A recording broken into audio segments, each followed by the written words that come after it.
இந்த ஆர்ப்பாட்டமானது அரசையோ அதிகாரிகளையோ குறை சொல்லும் அளவுக்கு நாங்கள் நடத்தவில்லை. அரசுக்கு எங்கள் கவனத்தை ஈர்க்க வேண்டும் என்ற ஒரே காரணத்துக்காகத்தான் நாங்கள் இந்த ஆர்ப்பாட்டத்தை நடத்தி கொண்டிருக்கின்றோம். இதனால் இங்கு ஃபண்டு ஒதுக்காதனால் திசைவெளி நீதிமன்றமும் சேர்மாதேவி நீதிமன்றமும் திறப்புலாவும் தள்ளி போய் கொண்டிருக்கிறது. அதனால் உடனடியாக இந்த ஃபண்டை நீதித்துறைக்கு மாற்றி அரசு உத்தரவு பிறப்பிக்க வேண்டும். அது ஒன்று தான் பாக்கி. இதெல்லாம் நம்ம சட்டப்பேரவைத் தலைவர் அப்பா அவர்கள் எல்லா வேலையும் செய்து முடிச்சுட்டாங்க.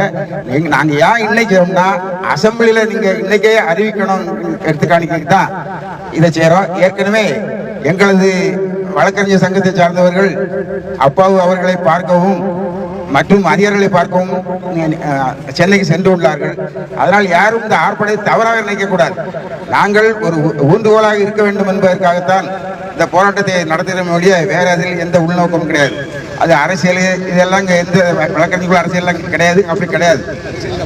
இது அரசியலுக்கு அப்பாற்பட்டது. இப்போ நானே திமுக சார்ந்தவன் தான். இருந்தாலும் இதில் பேசணும், எனக்கு கோர்ட் வேணும். நான் பேக்கேஜெல்லாம் விட்டாச்சு. அது இளைஞர்களாவது பயன்பெறணும்.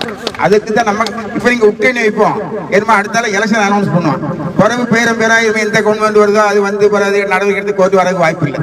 இப்போ அனைத்து வசதிகளும் செய்து சின்ன 99% முடிஞ்சிட்டு இன்னும் 1% தான் கிடைக்கும். அந்த ஒன்று ஃபைனான்ஸும் நீங்கள் அனௌன்ஸ் பண்ணியாச்சு, அதை ரிலீஸ் பண்ணணும். இது சாதாரண வேலை. அது ஏன் நடக்கலைங்கிறது இங்கே யாருக்குமே தெரியாத புதிராக இருக்குது.